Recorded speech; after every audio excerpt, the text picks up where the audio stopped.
Hey, it's Mark, and I hope you're doing well. I'm back. So we just finished our talk about food. So again, the takeaways from food, we need to make sure we get the right nutrients coming in, make sure they're properly digested and assimilated, and make sure we're feeding your good gut bugs first because they matter more than you do. It's fascinating, isn't it? So let's talk about some of the environmental exposure that we're constantly coming in contact with that might cause some of these issues as well. So these are the things that I mean, like I mean heavy metals, I mean toxins and pollutants, I mean things like the parabens in your shampoo. These are the things we have to kind of start talking about. And with that as well, I'm going to talk about the inactivity of our societies, how much we sit on our butts, how much artificial lights affect us. So we're going to start talking about some of these things because some of these things are you don't put them in context when you're talking about your ADD or ADHD. You start talking about the actual impact on your body and how much it raises stress when you're under blue lights all day, and how much blue lights are just as harmful for the body as, I'm going to say probably smoking. They stress you out tremendously. They kind of tell your brain not to shut down, to ramp up. Because interesting, in the start of the day, when the nice blue sky is coming at us, that's the time our body's been told to wake up. So blasting yourself with blue light late at night is telling the body, wake up. And not getting a rested and restorative night's sleep is one of those things that I think we'd all agree with is probably the best strategy you can take right now to feel better tomorrow. So blue lights are a big deal. So let's jump into the heavy metals. Heavy metals are one of those things that there is a basically when I do lab testing, they have a accepted threshold for a heavy metal. Okay, and unfortunately, that threshold shouldn't even exist because there really isn't the reason for your body to have mercury in it, or aluminum in it, or barium in it, or cadmium, or lead, or arsenic, or tin. There really isn't any biological function for these things. So the acceptable limit for that should be none.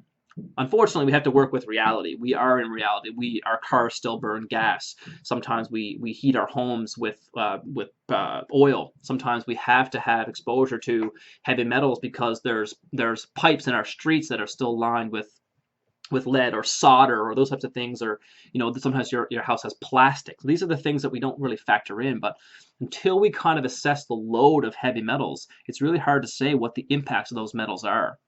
So I can't say to you that you might have heavy metals if you have this list of symptoms. There's a ton of those things online. But again, I'm not in the guessing game. I'm in the testing game. So when we look at putting the pieces together for somebody, again, I like to start with gut first, and then I look at some of the other impacts as we go. So I will do hair tissue mineral analysis for heavy metals. I will do a total urine collection for heavy metals. I will look at these things along the road there just to make sure that we're not leaving another stone unturned. Because if there does end up being that heavy metal toxin there, we got to get it out.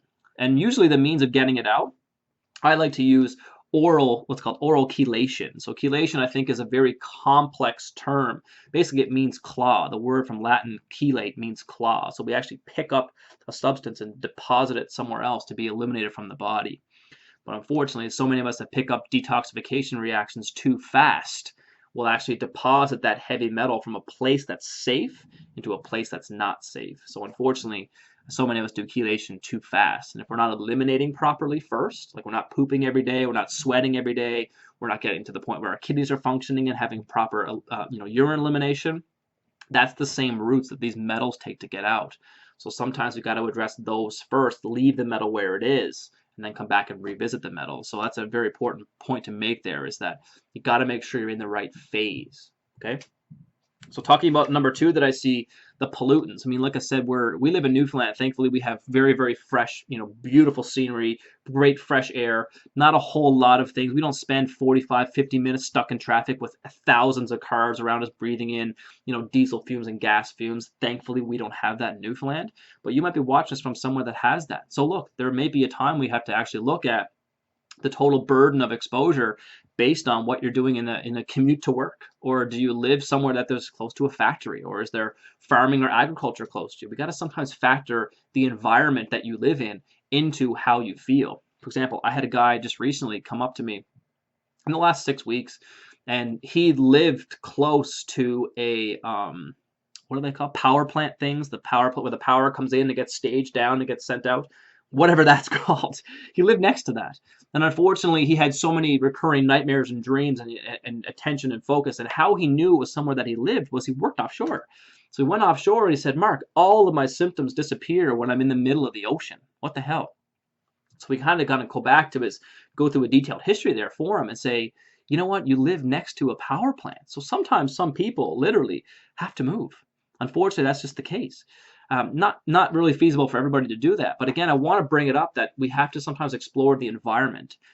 How many times have I heard parents come in and the Wi-Fi router for your house is in your kid's room? I see that a lot. And Wi-Fi routers, we don't know what they actually do to our physiology yet. We actually do not know. But unfortunately, I think some of the things that we might see is that it kind of gets to that hyperactivity state. Baby monitors are the exact same thing. I mean, I'm guilty in our house using them too, but we're trying now that my son's 4 to really kind of get that baby monitor out. You know, when he needs something in the night now, he gets up, you know, and I'm sure if you're talking to someone that's, you know, a kid that's having ADHD symptoms, you're not using a baby monitor with them. But again, cable box is the exact same thing. Most of my cable boxes in my house are wireless. So wireless signals are constantly being bounced at us all the time. Your kid's iPad, you know, your kid's cell phone, whatever the case may be.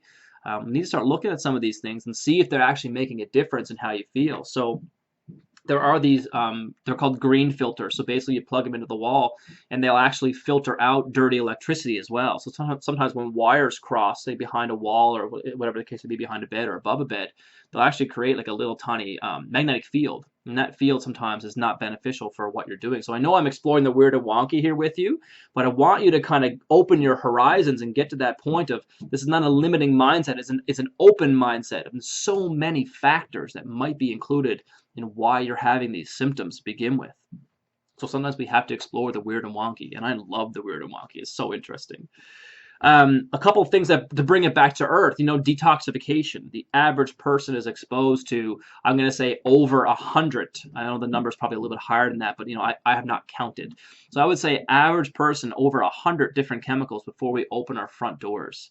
That's amazing. So at some point in the game, you know, those things are going to accumulate, and if you have a tremendous detoxification system, you'll eliminate a lot of those things. But think of how many products are in your shampoos and your makeups and your conditioners and your body washes and your lotions and your colognes and your perfumes and your bed spray and your night spray and your laundry detergent. Think of how many things you're exposed to in a run of a day before you eat. Before you eat, that's key. There's a lot of this stuff that's kind of coming into our bodies every single day, and I always say to my clients, if something is touching your skin, you're eating it. It's as simple as it is. The body's absorbing it through your sweat, putting it through the body and saying, is this beneficial or not? I don't know. And sometimes it ends up getting kicked out, but other times it can accumulate. So these are some of the things we have to kind of start factoring in with this lifestyle stuff. And the last one I want to bring up is stress. Stress management, I think, is one of the most highly underrated approaches that you can take to your life right now that makes a huge difference. So we have a practice in my house. It's called the gratitude book. So every single night we write in a journal. And I do this with my son. He's 4. So I'll ask him, you know, Charlie, what are you grateful for today? What happened today that you were excited about? What was your favorite part of your day? Just take a time to reflect and kind of send back that signal to the universe to say, I'm thankful for what I experienced today.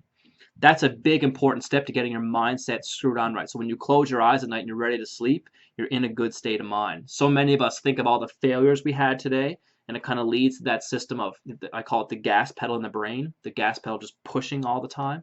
And when that ends up happening, unfortunately, our stress response picks up and our sleep goes down. And that's when you kind of get to that, I call it, what we're trying to avoid is the wired and tired phase. So many of the kids that I see are kind of in that phase of, you know, they're staying up late at night, they're on their iPads, they're not sleeping, they're not focusing at school, blah, blah, blah. It keeps going, right? So many of them are getting to the point where they're wired and tired. They're ramped up all day and they're just exhausted. You can see it in their eyes, right? I see it almost every single day. So we're trying to avoid that phase.